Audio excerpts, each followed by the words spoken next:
Stand by, we're live in 30. Copy that. Rolling intro in 5, 4, 3. 월요일 유튜브 저널 미쿠가제 주한입니다. 오늘은 2월 21일 토요일. 오늘은 미쿠 뉴스 저랑 같이 한번 알아보자고요. 오늘도 또 저랑 같이 이렇게 미쿠 뉴스 같이 알아봐 주셔서 정말 감사드리면서 이렇게 또 찾아주셔서 정말 감사드립니다. 너무나 감사드리고요. 그러면은 오늘도 이 미국에 있는 메인 뉴스 채널들에서는 과연 무슨 뉴스를 이렇게 또 프론페이지에다가 올려놓고 있는지 저랑 같이 한번 보자고요. 그나저나 요즘 들어가지고 여러분들이 좋아요 이렇게 또 많이 눌러주시지 않습니까? 좋아요 한 번만 부탁드리고요. 댓글도 아무거나 하나 이렇게 또 부탁드리고요. 하입도 해주시면 너무나 감사드리지 않을까. 조댓글 하입 이렇게 또 해주시면 너무나 감사드리지 않을까. 라고 생각이 들면서 그러면서 여기다 NPR 뉴스를 이렇게 또 보면은 트럼프 대통령 관세에 대한 뉴스가 이렇게 또 올라오고 있는데요. 아시다시피 어제 이제 뉴스에서 이렇게 또 올라오지 않았습니까? 이 대법원에서 판결을 냈다. 트럼프 대통령의 관세 정책은 이거는 위헌이다. 라고 이제 뉴스에 이렇게 또 올라오지 않았습니까? 대법원은 6대3의 판결로 이제 트럼프 대통령이 IEEPA를 근거로 해가지고 부과를 하고 있었던 광범위한 관세가 무효이다라고 이제 선언을 이렇게 했다고 합니다. 관세는 일종의 세금이다. 그리고 이제 미국의 헌법상 세금을 부과를 할 권한은 대통령이 아닌 의회에 있다, 컨그레스에 있다. 라고 명확하게 이렇게 또 얘기를 이렇게 했다고 합니다. 그러면서 존 로버트 대법원장은 이렇게 얘기를 했다고 하는데 대통령이 의회에 명확한 승인 없이 독단적으로 관세를 부과를 하는 것은 헌법적 권한 남용이다라고 지적을 이렇게 했다고 합니다. 그러면서 이번 판결에서 주목을 할 점은 보수 성향의 대법관들이 갈라졌다라는 것이다. 라고 합니다. 찬성을 한 존 로버트 대법원장, 그리고 이제 트럼프 대통령이 임명을 한 닐 고설치, 그리고 에이미 코니 베럿 대법관이 진보 성향 이제 대법관 3명이랑 이제 손을 잡아가지고 6표가 이렇게 또 나왔다라는 그런 소리지. 그러면서 이제 반대를 한, 이의 제기를 한 대법관은 클라렌스 토머스, 사무엘 알리토, 그리고 브렉 캐버너 이제 대법관은 반대 의견을 이렇게 또 냈다고 합니다. 그래가지고 6대3으로 트럼프 대통령의 관세 정책은 위헌이다 라고 나왔다라는 그런 소리지. 어쨌든 간에 보수파 6명 중에 3명이 진보파랑 이렇게 또 손을 잡고 요거는 아니지 않느냐라고 한 것은 역시 미국은 아직까지는 정의가 살아있는 게 아닌가 라고 생각이 듭니다. 어쨌든 간에 지금 이런 판결이 이렇게 또 나지 않았습니까? 그러다 보니까 이제 트럼프 대통령은 기자회견을 이렇게 또 열어가지고 강하게 반발을 이렇게 또 했다고 합니다. 내가 너를 임명을 했는데 그런 마음이겠죠. 그러면서 자신을 임명을 한 대법관들을 배신자라고 이렇게 또 얘기를 하고 라이노 무늬만 공화당 의원들이라고 이렇게 또 얘기를 하면서 분노를 이렇게 또 표출을 했다라고 합니다. 그러면서 지금 이 트럼프 대통령은 지금 뭐 위헌이 나왔는데도 불구하고 대법원의 판결이 나왔는데도 불구하고 1974년도에 무역법 122조가 있다고 합니다.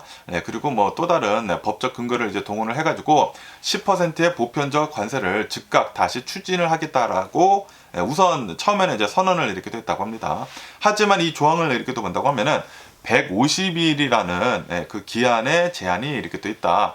그리고 의회의 승인이 필요하다. 라고 합니다. 그러니까 기한이 있고 그 다음에 의회 뭐 승인이 이렇게 또 필요한가 봐요. 그러면서 그것뿐만이 아니라 정부가 그동안 걷어들인 1330억 달러의 어마무시하게 많은 그 관세를 기업한테 이제 다시 되돌려줘야 하는지도 큰 논란의 쟁점이다 라고 합니다.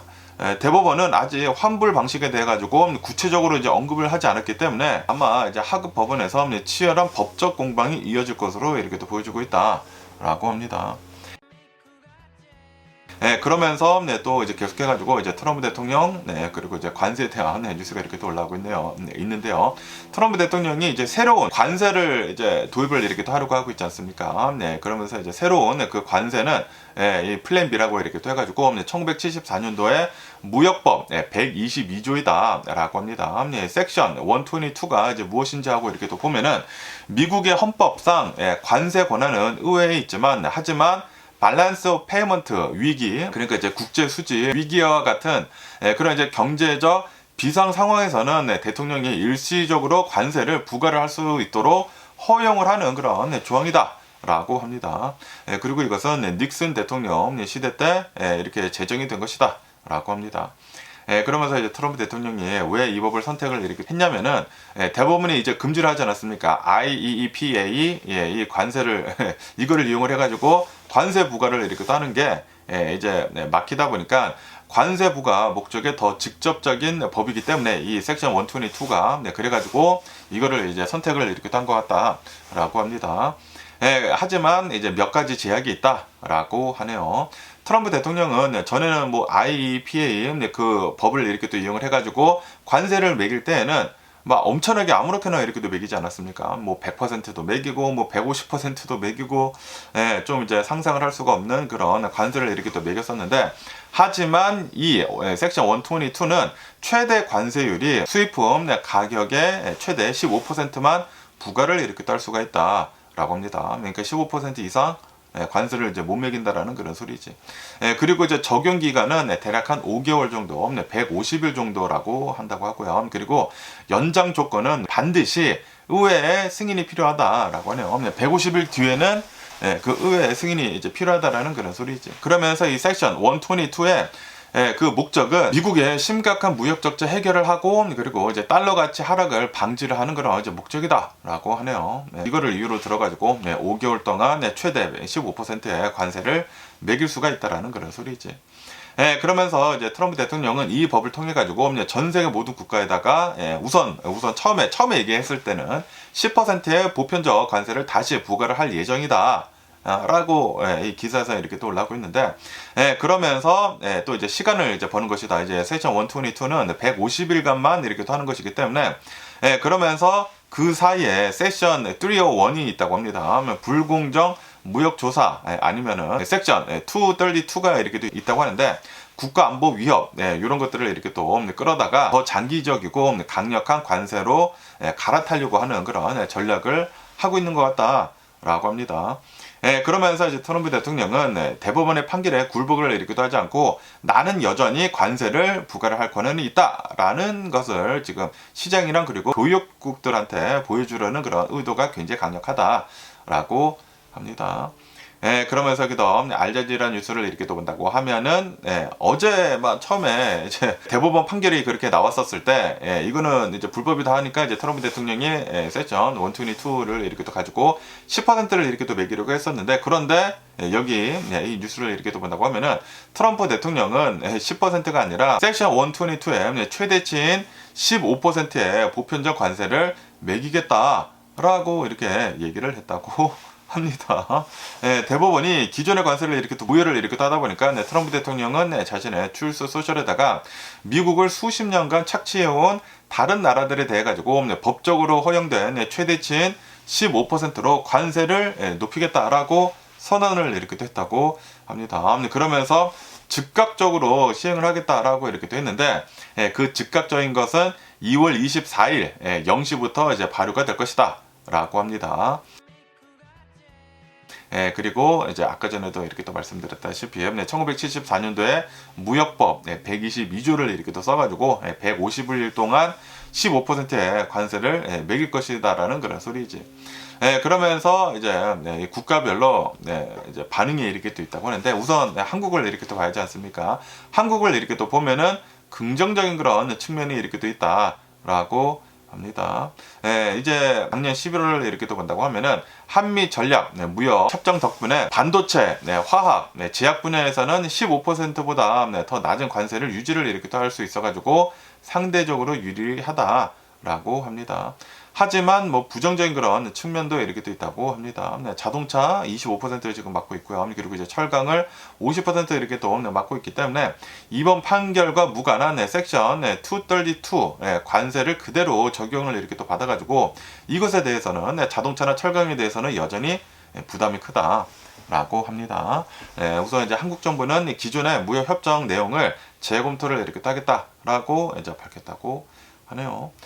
그러면서 이제 독일을 이렇게 또 본다고 하면은 독일의 이제 총리는 이제 나와가지고 미국이 선을 넘는다고 하면은 유럽도 보복 관세로 대응을 할 준비가 되어 있다라고 하면서 강력하게 경고를 이렇게 또 하고 있다고 합니다. 그러면서 이제 동시에 대법원의 판결로 그동안 냈던 수십억 달러의 관세를 환급을 받을 수 있는지에 대해서도 지금 주목을 이렇게 또 하고 있다라고 하네요. 그러면서 이제 인도를 이렇게 또 보면은 모디 총리랑 맺은 잠정 무역 합의, 뭐 관세를 18%로 인하하는 거가 이것이 대법원 판결로 인해 가지고 법적 근거가 흔들리게 되었다.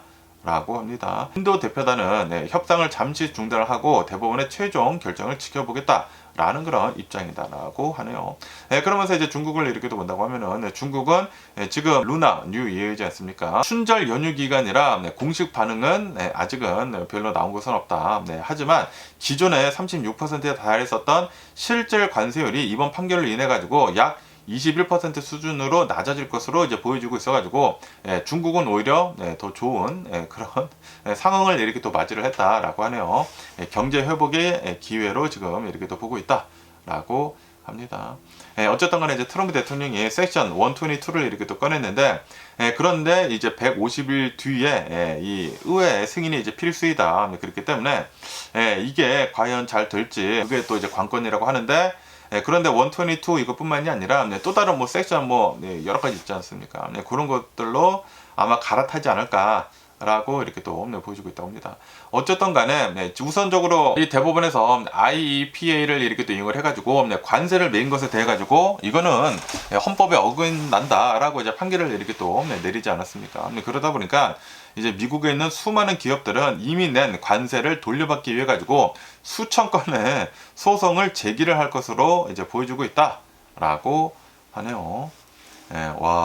엄청난 또 이제 여러 가지 소송건이 이루어지지 않을까라고 이렇게 또 생각이 들고요.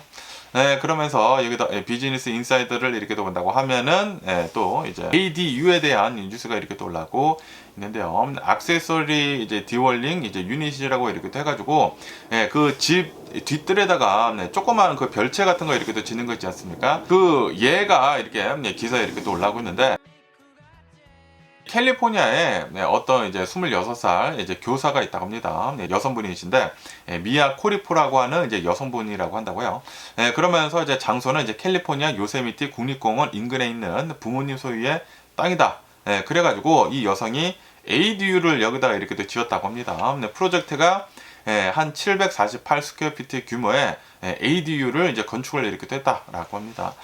그러면서 이제 총 비용은 26만 달러 정도가 이렇게 들었다. 그러면서 이제 부모님이 예전에 이 땅이 굉장히 저렴할 때 이렇게 땅을 이렇게 또 사둬가지고 토지 매입비를 이렇게 또 아끼고 그리고 이미 설치가 된 그 웰이 있다고 합니다. 웰이 있고 그리고 세프틱 탱크가 이렇게 또 있어가지고 그거를 이제 공유를 이렇게 또 해가지고 10만 달러 이상의 비용을 이렇게 또 절감을 했다라고 하네요.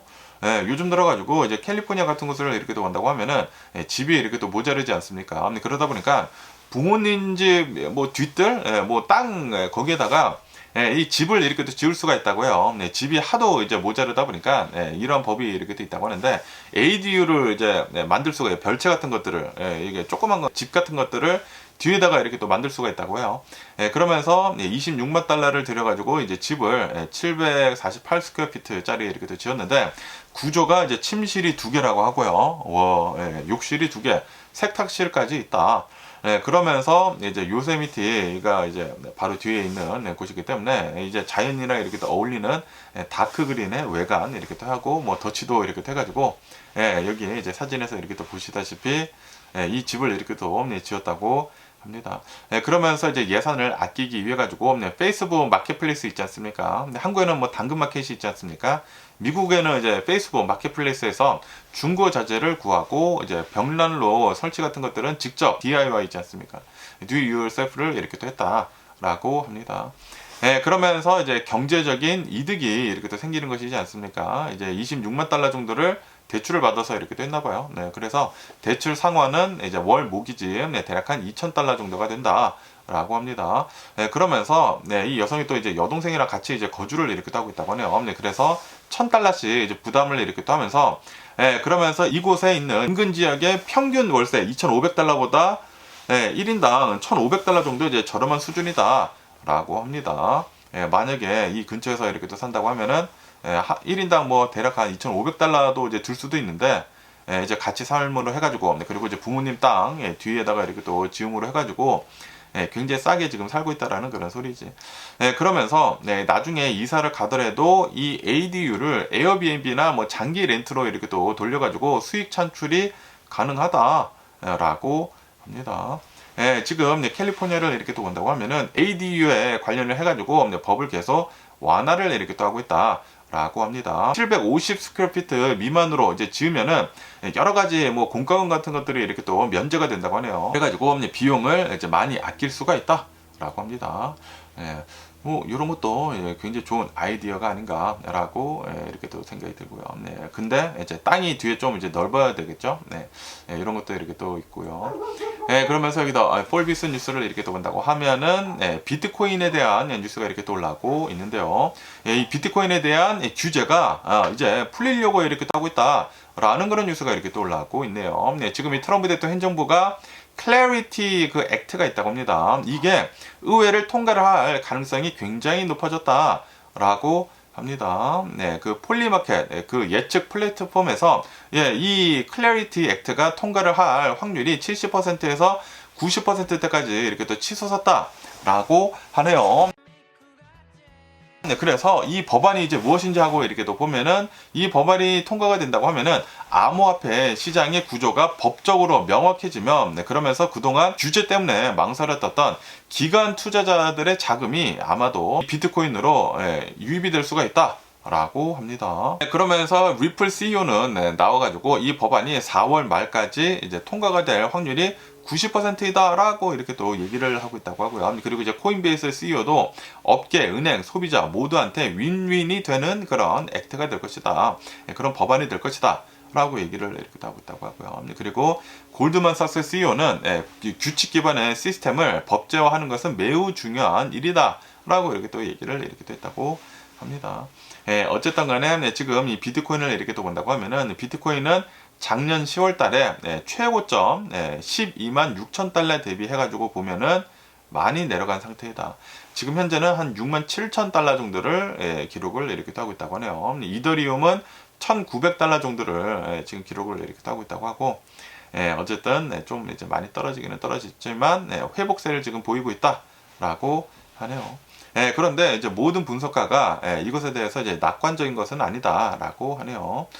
코인리라고 하는 CEO는 나와가지고 모두가 기대를 하는 호재는 이미 가격에 선반영이 되었을 수가 있다. 라고 이렇게 또 얘기를 하면서 그러면서 이제 아마 당분간 5만 달러에서 7만 달러의 박스권에 머물 수도 있지 않느냐라고 신중한 그런 생각을 얘기를 하는 뭐 CEO도 이렇게 또 있다고 합니다. 어쨌든 간에 이제 비트코인은 솔직히 말해가지고 올해 들어가지고 좀 이제 많이 내려간 게 아닌가라고 생각이 들고요. 그러면서 여기도 로이터 통신을 이렇게 또 보면은 이 월스트리트 이 미국의 주식 시장을 이렇게 또 본다고 하면은 지금 투자자들이 미국을 떠나고 있다라는 그런 뉴스가 이렇게 또 올라오고 있네요. 이 바이든 대통령 때는 뭐 바이 아메리카 하면서 좀 이제 미국에 있는 주식을 이렇게 또 많이 사지 않았습니까? 그런데 월스트리트에서는 지금 엑소더스가 지금 일어나고 있다. 해외로 지금 떠나고 있다라고 하네요. 그러면서 이제 빠이빠이라는 그런 소리죠. 빠이빠이. 그러면서 이제 바이 아메리카, 이 사는 아메리카는 이제 끝났나 하고 이렇게 또 본다고 하면은 지난 10년 동안 이제 미국 시장을 지배를 했었던 미국 주식 불패 신화가 지금 흔들리고 있다라고 합니다. 우선 이 AI에 대한 거품이 우려가 굉장히 많다라고 하네요. 엔비디아, 마이크로소프트 이런 이제 빅테크 기업들의 엄청난 투자 대비해가지고 실제 수익성에 대해 가지고 의구심이 지금 커지고 있으면서 빅테크에 대한 피로감이 지금 커지고 있다라고 합니다. 그러면서 이제 S&P 500의 주가 수익 비율 있지 않습니까? 펄을 이렇게 또 본다고 하면은 21.8배이다 라고 하네요. 유럽은 15배라고 하고 일본은 17배, 중국은 13.5배. 그러니까 굉장히 비싼 상태이다. S&P 500이 굉장히 지금 비싼 상태이다 라고 합니다. 그러면서 해외 시장의 매력은 지금 상승을 이렇게 하고 있다 라고 하네요. 일본이나 유럽이나 한국을 이렇게 또 본다고 하면은 상대적으로 저평가가 되었다라는 그런 소리지. 압도적인 그런 수익률을 지금 보여주고 있다라고 합니다. 그래가지고 미국 투자자들은 지금 해외로 눈을 이렇게 돌리고 있다. 라고 하네요. 지난 1년 동안 수익률을 달러로 이렇게 계산을 이렇게 또 하면은 S&P 500은 14% 정도 이제 오르는 동안에 일본 니케이는 43%가 올랐다고 하고요. 그리고 유럽의 스톡스는 26%, 와, 한국 코스피는 무려 100%가 상승을 했다. 우와, 한국이 대박 났네. 한국이 대박이 났습니다. 코스피가 100%가 상승을 했다. 지난 1년 동안. 야, 엄청납니다. 그러면서 이제 달러 약세의 역설을 이렇게 들면서 트럼프 행정부의 정책 영향으로 달러 가치가 10% 정도 하락을 지금 이렇게 하고 있다라고 합니다. 이것은 해외 자산을 살 때 비용은 늘어나지만 그런데 나중에 해외 주식에서 받는 배당금이나 매각 대금을 달러로 바꿀 때는 오히려 이득이 되는 구조를 이렇게 또 만든다라고 합니다. 그래서 뭐 장단점이 이렇게 또 있다라는 그런 소리죠. 그러면서 지금 기술주 중심의 성장주에서 이제 벗어나면서 이제 실질적인 제조, 금융, 산업, 인프라를 갖춘 가치주로 지금 이동을 이렇게 또 하고 있다라고 합니다. 독일의 대규모 재정 지출과 그리고 유럽 은행들의 수익 개선이 유럽 시장의 매력을 지금 높이고 있고, 그리고 일본은 기업 지배 구조를 이제 개선을 이렇게 또 하면서 결실을 보이고 있으면서 투자자들을 지금 끌어모으고 있다. 라고 하네요. 그러니까 지금 뭐 유럽도 미국보다는 훨씬 매력도가 높다라는 그런 소리고, 그리고 일본도 매력도가 훨씬 더 이제 높다라는 그런 소리지. 그래서 이 미국은 이제 빠이빠이고 이제 투자를 하는 데 있어가지고 이제 다른 데로 해외로 지금 대탈출을 이렇게 하고 있다라고 합니다. 야, 코스피가 대박이네. 반도체랑 그리고 AI 공급망 때문에 수혜를 엄청나게 이렇게 또 입어가지고 코스피가 대박이 났다. 아, 100%가 올랐다.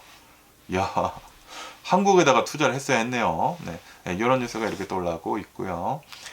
그러면서 여기다 가디언 뉴스를 이렇게 또 본다고 하면은 와, 이런 뉴스가 이렇게 또 올라오고 있는데, 영국 할머니의 사연이라고 한다고 합니다. 분명히 유효한 비자를 가지고 있었다고요. 우선 이 할머님을 이렇게 또 본다고 하면은 캐런 뉴턴이라고 해가지고 65세라고 한다고 하고요. 그리고 전직 초등학교 직원이었다. 행정 직원이었다. 그러면서 범죄 기록은 없다. 그리고 2025년도 7월 달에 작년이죠. 작년에 이 남편이랑 함께 미국 로드 트립을 이렇게 또 하던 중에 캐나다로 넘어가려다가 서류 미비로 화근이 됐다라고 하네요. 이 미국의 국경 수비대가 남편의 비자 만료를 확인을 이렇게 또 하고, 그리고 캐런, 이 할머님은 비자가 있는데도 불구하고 남편의 짐을 싸는 것을 도와줬다라는 그런 이유로 관광비자 위반, 불법 노동으로 간주를 했다고 합니다. 자기의 남편의 짐을 싸는 것을 도왔다라는 걸로 혐의를 씌워가지고 함께 체포를 이렇게 해버렸다라고 합니다.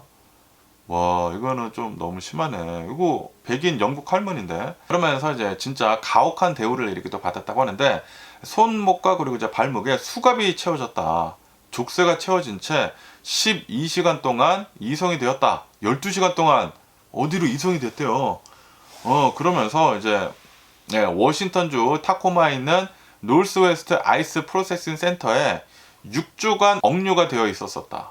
우와.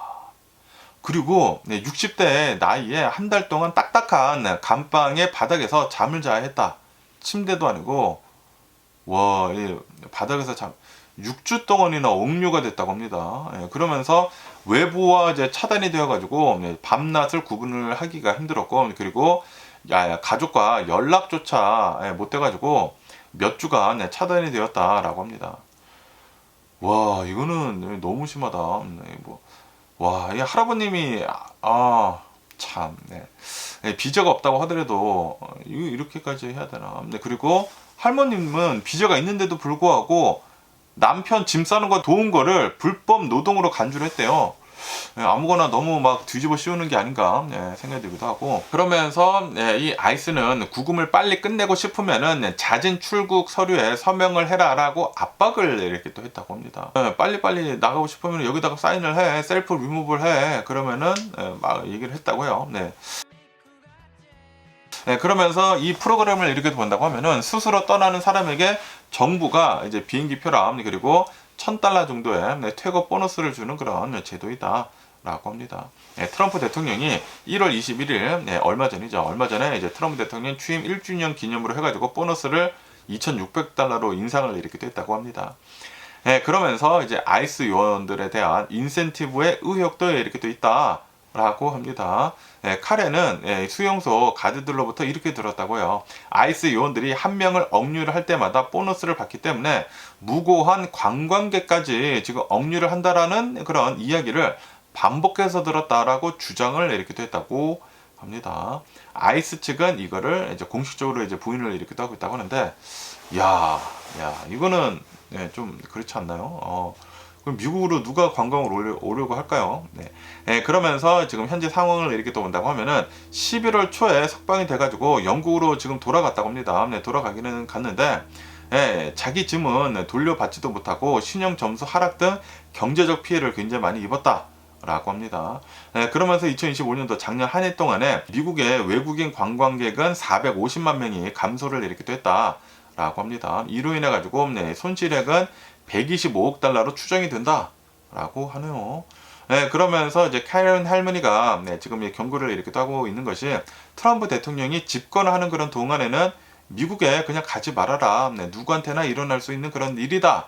라고 이렇게 할머니가 얘기를 해줬다고 합니다. 와, 이 할머님은 그냥 영국 분이시거든요. 영국 분이시고, 그냥 백인 할머니인데, 자기의 남편이 그 비자가 이제 만료돼가지고, 그냥 캐나다로 여행을 갔다가 로드트립을 이렇게 또 하다가 붙잡혀가지고, 할머니까지 붙잡아갔다고 하니까, 비자가 6개월이나 남았는데, 할아버님 짐 싸는 거를 도왔다라는 그런 이유로 잡아갔대요. 그리고 6주 동안이나 아이스 깜빵에 가뒀다고 하니까, 야, 이거는 진짜 무섭네요. 엄청나게 무섭지 않나. 이거는 진짜 좀 아니지 않나 생각이 듭니다. 이게 뭐 인종 프로파일링도 하고 있다라는 그런 얘기들도 이렇게 또 있고, 그리고 이런 것들을 이렇게 또 본다고 하면은 아이스 요원들이 인센티브를 이렇게 또 받기 때문에 이러한 관광객들조차 조금만이라도 뭐가 있다고 하면은 다 걸고 넘어져 가지고 뭐 구금을 하려고 하고 있다라는 그런 소리지. 야, 이거는 좀 심하지 않나 생각이 듭니다.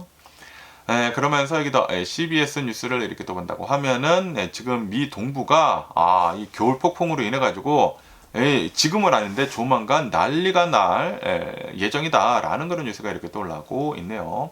동부 해안 블리자르드 경보가 확산이 되고 있다라고 하네요. 그래서 1,400만 명이 비상이다. 라고 합니다. 뉴욕을 이렇게 또 보면은 9년 만에 블리자르드 경보가 지금 내려졌다. 라고 하네요. 이 대상 지역을 이렇게 또 본다고 하면은 뉴욕 도시, 롱 아일랜드, 그리고 커네티커트 남부, 뉴저지, 델러웨어 해안가 여기가 지금 이 블리자르드 경보를 이렇게 또 받았다라고 합니다. 며칠 전보다 훨씬 더 예보가 강화가 돼가지고 많은 지역에서 1피트에서 2피트, 12인치에서 24인치 정도의 기록적인 폭설이 예상이 된다. 라고 하네요. 그러면서 일요일 이제 내일에 이제 비로 이렇게 또 시작을 해가지고 밤부터 급격히 눈으로 이렇게 또 변하면서 시간당 1인치에서 2인치 정도의 엄청나게 많은 눈이 뿌려질 것으로 지금 보여주고 있다라고 하네요. 그러면서 지금 이 동부 지역을 이렇게 또 보면은 폭탄 저기압과 그리고 강풍 피해가 우려된다라고 합니다. 바람이 25마일에서 35마일로 이제 불 것으로 이렇게 또 보여지고 있다고 하고요. 강풍이라고 한다고 하고, 그리고 이제 위험 요소 중에 하나가 이제 눈이 있는데 좀 이제 젖은 눈이 있지 않습니까? 이 젖은 눈이 나뭇가지에 이렇게 또 쌓이면서 강풍이 불면은 대규모 정전이 일어날 수가 있다라고 하네요. 그렇기 때문에 만약에 그 상태가 이렇게 또 일어나면은 도로 폐쇄가 불가피해질 수도 있다라고 합니다. 그래가지고 이 동부 지역이 난리가 났다. 일요일 밤부터 월요일 아침까지 출근길에 이동이 굉장히 위험하거나 불가능해질 것으로 지금 기상청은 경고를 이렇게 하고 있다라고 합니다. 야, 동부 지역 지금 난리가 날 수가 있다고 합니다. 이 날씨로 인해 가지고 이상 기온으로 인해 가지고 그러면서 이제 강력한 저기압으로 인해 가지고 뉴욕이나 뉴저지 일부 해안에서는 해수면 상승을 이렇게 하고, 그리고 홍수 가능성도 제기가 되고 있다라고 하네요. 그렇기 때문에 이제 여기에 이제 동부에 계신 분들, 동북부에 이렇게 또 계신 분들은 정말 좀 이번에 이제 조심해야 될 필요가 있어 보이지 않나. 이제 내일부터 폭설이 엄청나게 이렇게 또 많이 내린다고 하거든요. 정말 조심할 필요가 있어 보이지 않나라고 이렇게 또 생각이 들고요. 그러면서 여기다 가디언 뉴스를 이렇게 또 보면은 또 좀 이제 안타까운 이런 뉴스가 이렇게 또 올라오고 있는데요.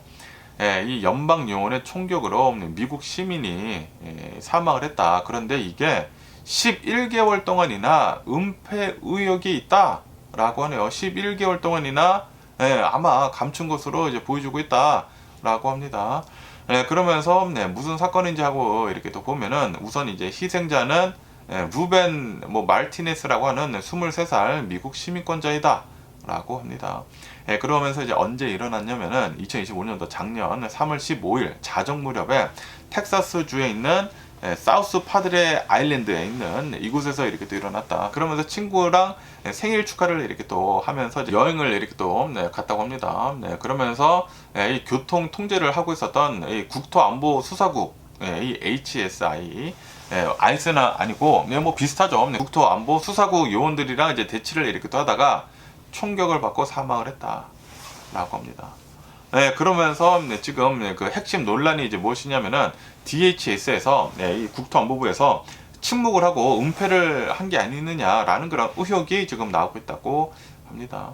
국토안보부는 이 사건이 이제 발생을 한 후 11개월 동안이나 연방 요원이 개입이 된 총격 사문 사건임을 대외적으로 공표를 하지 않았다라고 하네요. 정보 공개를 안 했다라는 그런 소리죠. 그러면서 이제 국토안보부는 운전자가 의도적으로 요원을 차로 들이받아가지고 요원 중 한 명이 본인 위에 올라타게 되면서 방어 차원에서 총을 쐈다라고 주장을 이렇게 하고 있다고 합니다. 야, 이 르네굿이랑 좀 비슷하네요. 와, 좀 무섭다. 너무 무섭네. 그러면서 이제 텍사스 레인저 측은 연방 요원의 진술과 상반되는 CCTV가 존재하다. 그리고 수사 보고서가 아닌 이미 작년 10월 달에 완료가 되어가지고 기소 여부를 지금 검토를 이렇게 하고 있다라고 하네요. 와, 그 CCTV가 어디 찍혔나봐. 바디캠? CCTV 그런 영상이 있다고 합니다. 그래가지고 연방 요원의 진술과 상반되는 그런 영상이 있다. 그래서 지금 기소 여부를 지금 검토를 이렇게 하고 있다. 그러면서 이거는 트럼프 대통령 2기의 이민다소 여파이다라고 하네요.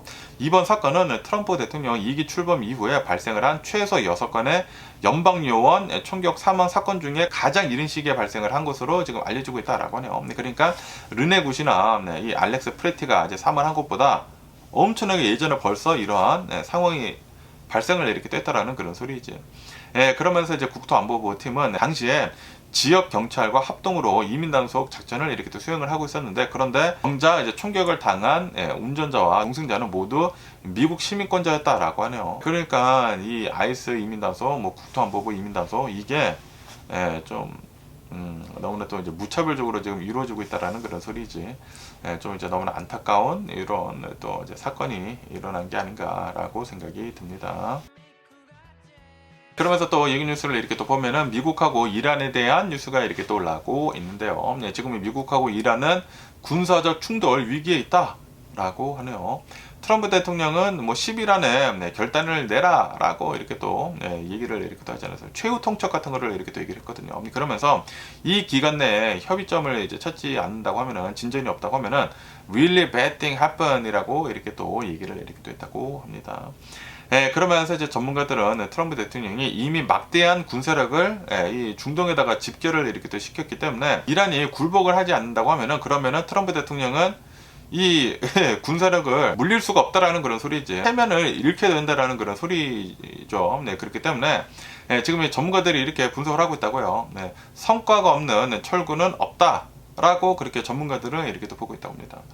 이란이 정말로 제대로 된 합의를 하든지 아니면은 분명히 전쟁 같은 것들은 일어날 것이다 라는 그런 소리지. 그러면서 이란은 강경한 대응을 지금 계속 이렇게 또 내놓고 있다라고 하네요. 오만에 지금 중재를 이렇게 또 하고 있지 않습니까? 이 중재자가 미국 측의 미사일 관련 제안이 담긴 봉투를 전달을 이렇게 또 하려고 했는데, 그런데 이란의 외교장관이 봉투를 열어보지도 않고 돌려보냈다라는 그런 사실이 밝혀졌다고 하네요. 그러면서 이란의 자국 영토 내 우라늄 농축 금지라는 미국의 핵심 요구를 절대 수용을 할 수 없다라는 그런 입장이다. 그러면서 공격을 받을 경우에는 중동 내의 미군 기지를 보복 타격을 하겠다라고 위협을 이렇게 또 하고 있다고 합니다. 어쨌든 간에 지금 이 USS 제럴드 포드 전 세계에서 가장 큰 이 항공모함은 지금 뭐 지브롤터를 지금 통과를 이렇게 하고 있다고 합니다. 그래서 지금 지중해로 지금 진입을 이렇게 또 해 있다. 그래가지고 이 에브라함 링컨 항공모함이나 합류를 이렇게 또 해가지고 두 개의 항공모함이 지금 이란을 압박을 이렇게 또 하고 있다.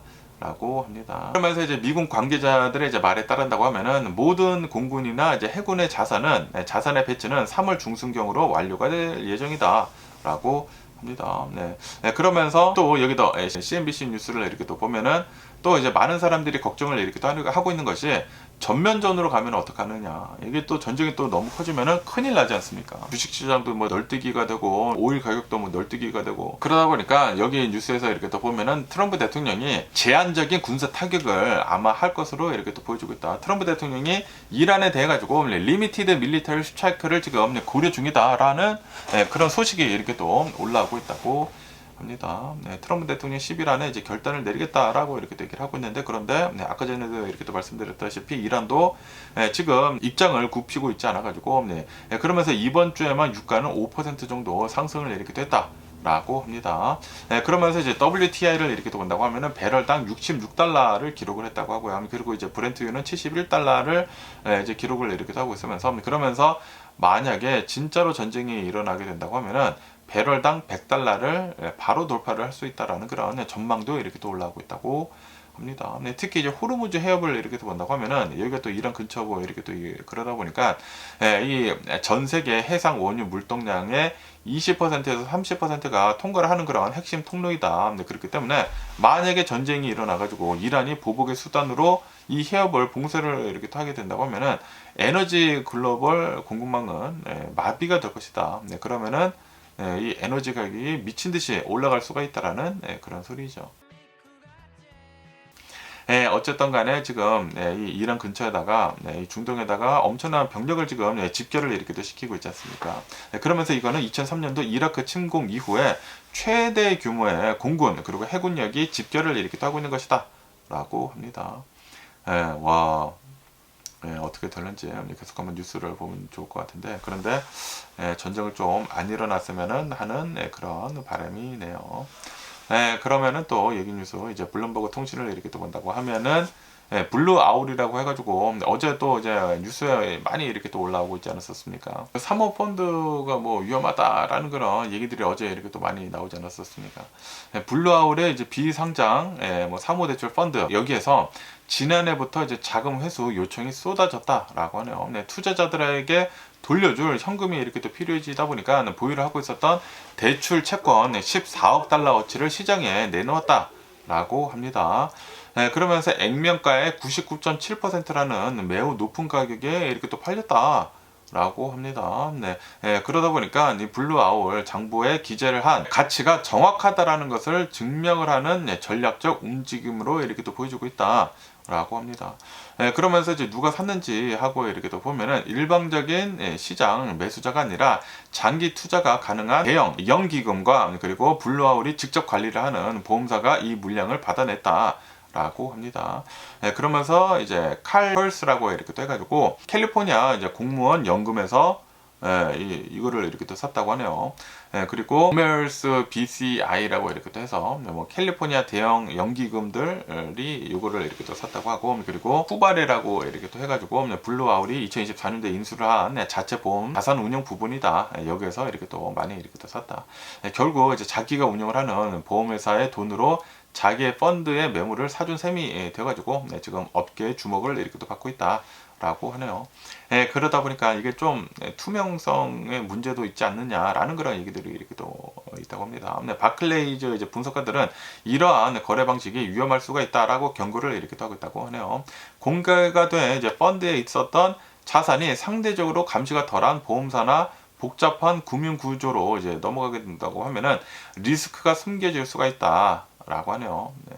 지금 막 뭐 자기 회사에서 막 받고 막 그러고 있다 보니까 이거 리스크 이거 숨겨지면 어떡하지? 라고 하고 있다라는 그런 소리죠. 그러면서 그것뿐만이 아니라 블루아울은 이번 매각으로 확보를 한 돈으로 투자자들한테 한 30%의 자금을 물려줬다. 그러면서 동시에 앞으로 이제 자유로운 자금 인출은 제한하기로 했다라고 하네요.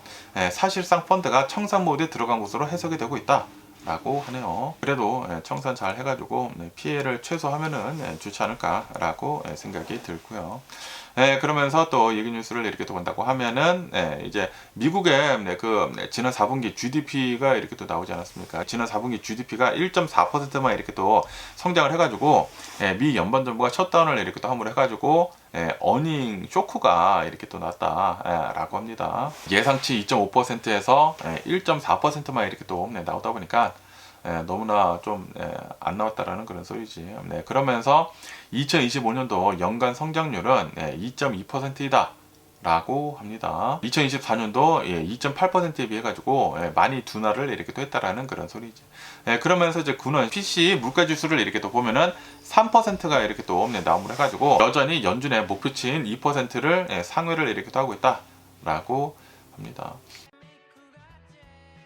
그러면서 전에도 이렇게 또 말씀드렸지만 이번 이제 4분기 GDP 작년 4분기 GDP가 1.4%가 이렇게 또 나왔는데 연방 정부의 셧다운으로 인해 가지고 최장 기간이지 않았습니까? 43일 동안이나 셧다운이 됨으로 해가지고 GDP 성장률 대략 한 1% 포인트를 깎아먹은 것으로 이제 분석을 이렇게 또 하고 있다. 그러다 보니까 이제 트럼프 대통령은 이거는 다 민주당 탓이다라고 얘기를 하고 있다고 합니다. 셧다운은 민주당 때문에 이렇게 일어난 것이다라고 강력하게 비난을 이렇게 또 하고 있다고 하네요.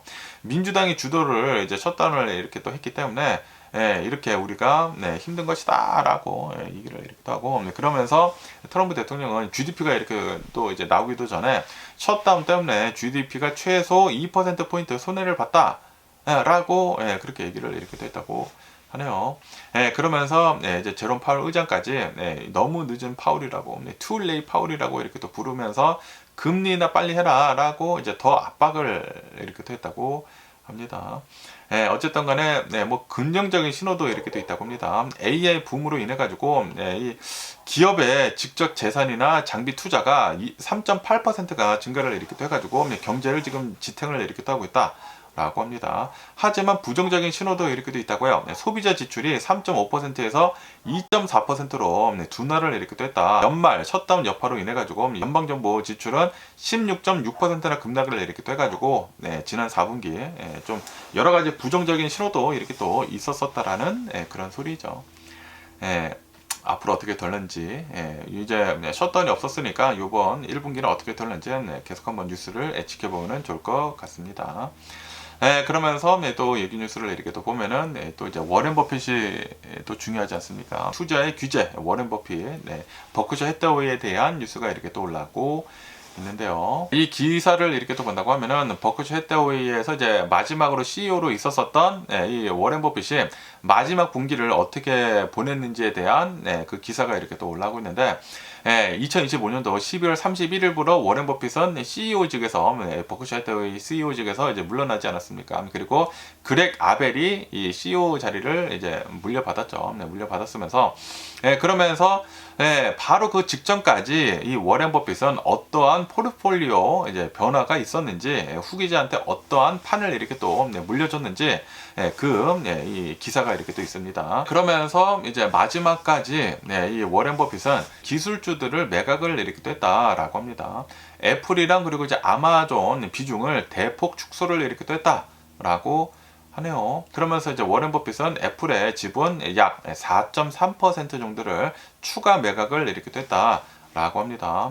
그러다 보니까 2023년도 여름 이후 무려 75% 이상 팔아치웠다라고 하네요. 그런데도 불구하고 여전히 603억 달러 규모로 버크셔 해서웨이 내에서 이제 부동의 1위로 가장 큰 보유 종목이다라고 하네요. 그러면서 이제 아마존도 770만 주를 매각을 이렇게 하면서 비중을 대폭 줄였다라고 하네요. 77%를 매각을 이렇게 했다고 합니다. 이것은 아마존 투자를 주도를 했었던 포트폴리오 매니저 토드 컴스가 12월 달에 JP 몰건으로 이제 떠나면서 아마 관련이 있는 것으로 보여지고 있다. 그래서 이제 아마존 주식을 이제 많이 이렇게 또 팔았다라는 그런 소리지. 그러면서 이제 뱅크 오브 아메리카도 계속해가지고 많이 팔고 있다. 6분기 연속 이제 매도세를 이어가면서 지분을 75%대까지 줄였다라고 합니다. 하지만 뭐 에너지나 보험 있지 않습니까? 이런 것들은 강화를 이렇게 또 하고 있다라고 하네요. 에너지와 안전자산으로 지금 이 투자금을 옮기고 있다라는 그런 소리지. 그러면서 이제 쉐브론을 이렇게 또 본다고 하면은 4분기에 지분을 6.6%로 이렇게 또 늘리면서 12억 달러 정도를 추가 투자를 이렇게 또 했다라고 합니다. 그러면서 이제 쉐브론은 현재 버크셔 해서웨이 내에서 이제 5번째로 큰 종목이다라고 하네요. 그리고 처브라고 하는 보험회사 이 지분은 9.3% 늘려가지고 114억 달러 규모로 이제 만들었다라고 합니다. 워렌 버핏은 항상 보험의 현금 흐름을 이제 선호를 이렇게 또 해왔다라고 합니다. 그러면서 이제 뉴욕 타임즈를 이제 신규 매입을 이렇게 또 했다라고 하네요. 그리고 이것은 6년 만에 신문사로 이제 복귀를 이렇게 또 한 것이다. 라고 하네요. 굉장히 좀 의외의 선택인 것으로 이제 보여주고 있다고 하네요. 2020년도에 모든 신문사들을 워렌 버핏은 매각을 이렇게 했다라고 하면서 신문 산업은 끝났다라고 이제 워렌 버핏은 그렇게 얘기를 이렇게 했었는데, 그런데 뉴욕 타임즈 지분을 3.1%를 새로 샀다. 4억 달러 정도를 이렇게 또 샀다라고 합니다. 그러면서 왜 이제 샀는지 하고 이렇게 또 보면은 뉴욕 타임즈가 성공적인 디지털 구독 모델로 전환을 이렇게 또 해가지고 강력한 브랜드 파워를 입증을 이렇게 또 했기 때문에 아마 주식을 이렇게 또 산 것으로 이렇게 또 보여주고 있다라고 하네요. 그러면서 이제 버크셔 해서웨이 산하의 유틸리티 회사 패시픽 코프가 있다고 합니다. 여기에서 2020년도, 2022년도 이제 발생을 한 산불 피해에 대해 가지고 연방 정부에 5억 7,500만 달러를 지급을 하기로 합의를 이렇게 또 봤다. 라고 합니다. 이것은 법적 불확실성을 해소를 하려는 그런 움직임으로 이렇게 또 보여주고 있다. 라고 하네요. 그러면서 이제 버크셔 해서웨이 상위 보유 종목을 이렇게 또 본다고 하면은 기술주를 지금 줄이고 있다고 하고요. 그리고 금융과 에너지를 강화를 하는 쪽으로 지금 재편이 되고 있다. 라고 합니다. 그러니까 이제 위험 자산에서 좀 더 안전한 자산으로 이제 계속 이제 움직이고 있는 것 같습니다. 어쨌든 이제 워렌 버핏이 어떻게 투자하는지도 저희들이 이렇게 또 잘 봐야지 이제 어떻게 이제 앞으로 이제 성견지면 이제 앞으로 미래를 또 잘 보시는 분이시지 않습니까? 그러다 보니까 이것도 주의 깊게 봐야 하는 그런 뉴스가 아닌가. 라고 생각이 드네요. 뭐 어쨌든 간에 오늘 제가 본 미국 뉴스는 여기까지고요. 오늘도 제 영상 끝까지 시청해 주셔서 정말 감사드리고 항상 건강하시고 행복하세요. 그럼 안녕히 계세요. 그리고 내일 봐.